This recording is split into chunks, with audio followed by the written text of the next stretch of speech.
Hello दोस्तों, नमस्कार। आज एक बहुत ही विचित्र टॉपिक पे हम लोग बात करेंगे।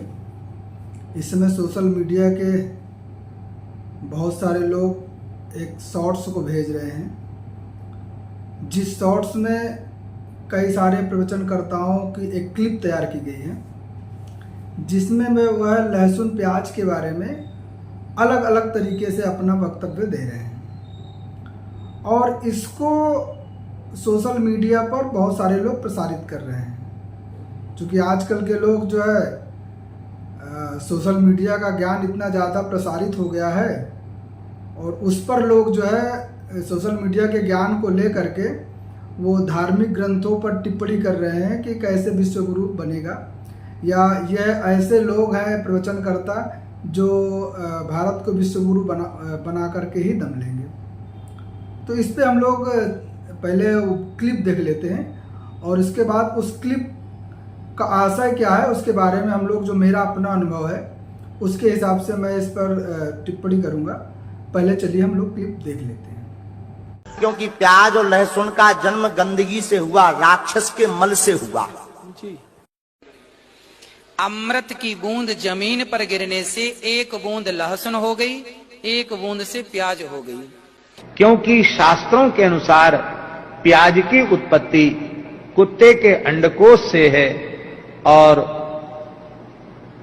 लहसुन की उत्पत्ति कुत्ते के नख से है। तो जहां पर जो गौ माता है उसके जहां हड्डी गिरी वहां से लहसुन उगा और जहां फ्लैश गिरा वहां से प्याज उगा। तो आप लोगों ने क्लिप देखा।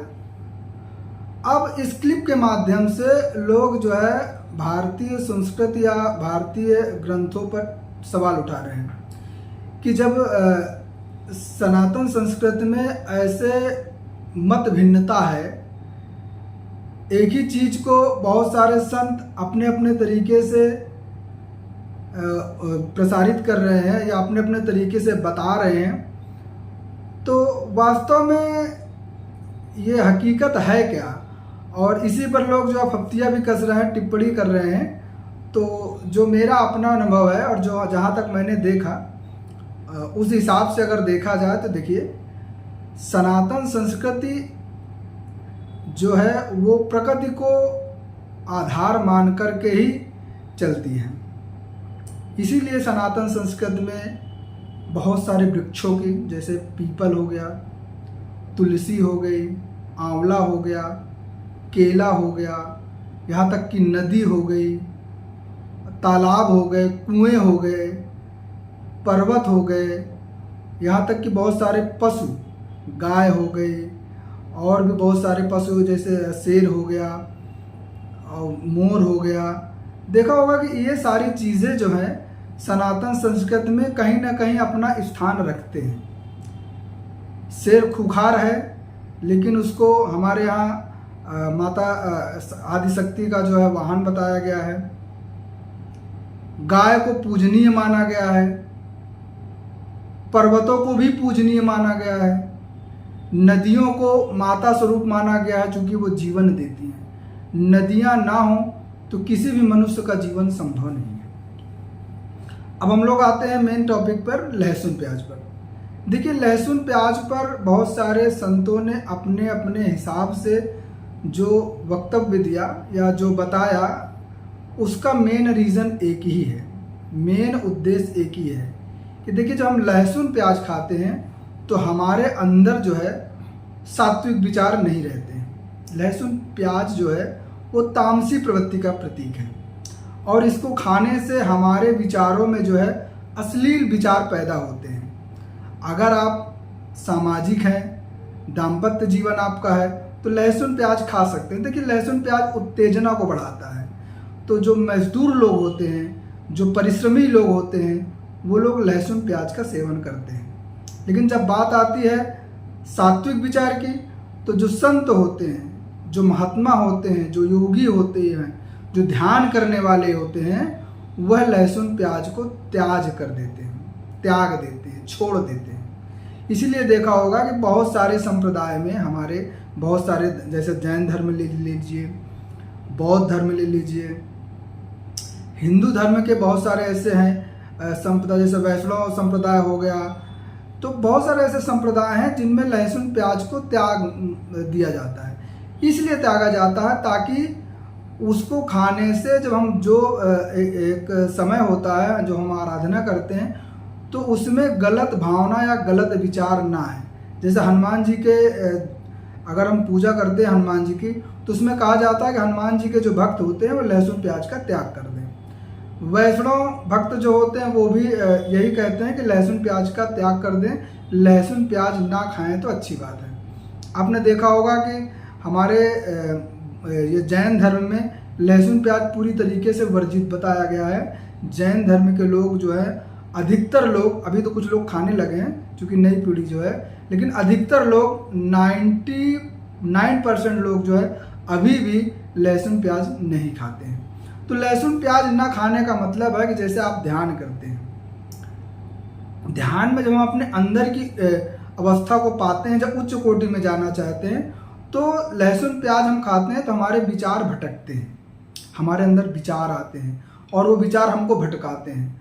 तो लहसुन प्याज का जब हम त्याग कर देते हैं तो हमारा मन धीरे धीरे जो है सात्विक होने लगता है और हम जो है अंतर्मुखी होने लगते हैं।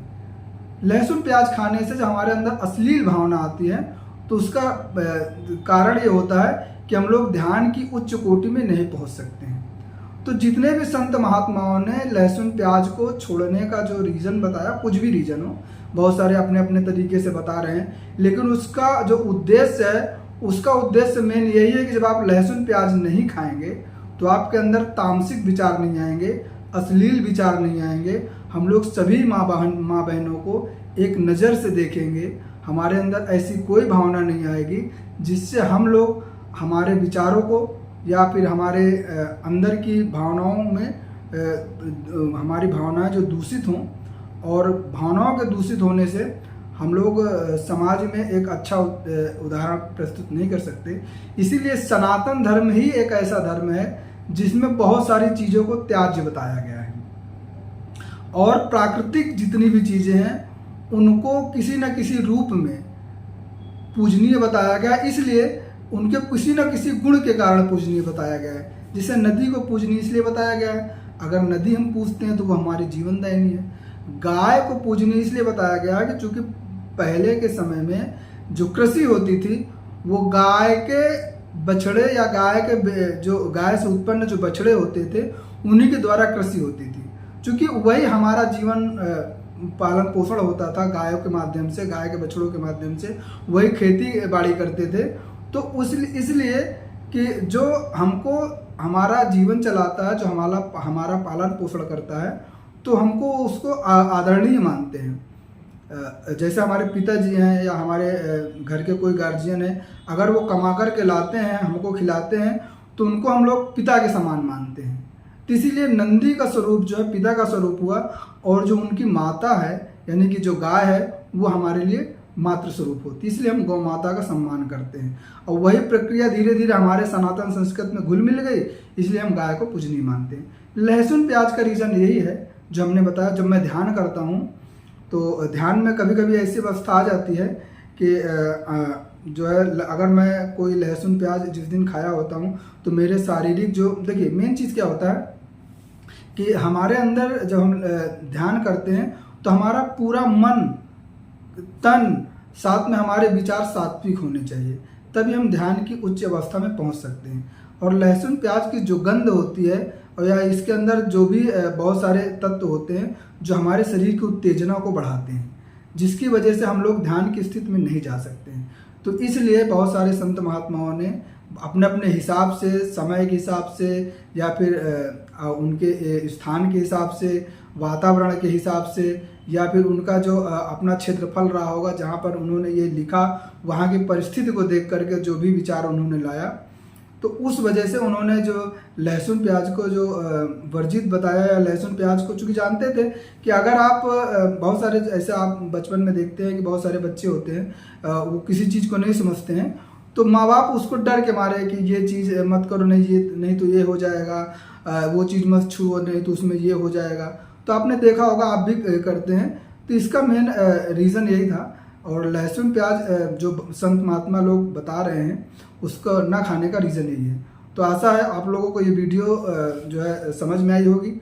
और ऐसे भी प्रचार जो होते हैं, किसी भी चीज़ को समझने जब तक ना समझें तब तक उसको प्रसारित ना करें। देखिए, फेसबुकिया ज्ञान या सोशल मीडिया का ज्ञान हमारे लिए नुकसानदेह होता है। किसी चीज़ को जानने के लिए सबसे पहले आप जो भी चीज़ के विषय में आप कुछ भी कहना चाहते हैं तो उसके बारे में पूरी जानकारी रखें, पढ़ें। बहुत सारे ऐसे धार्मिक ग्रंथ हैं सनातन धर्म के, उनको जब पढ़ेंगे तो आपको इन सारी चीज़ों से और अवगत होंगे।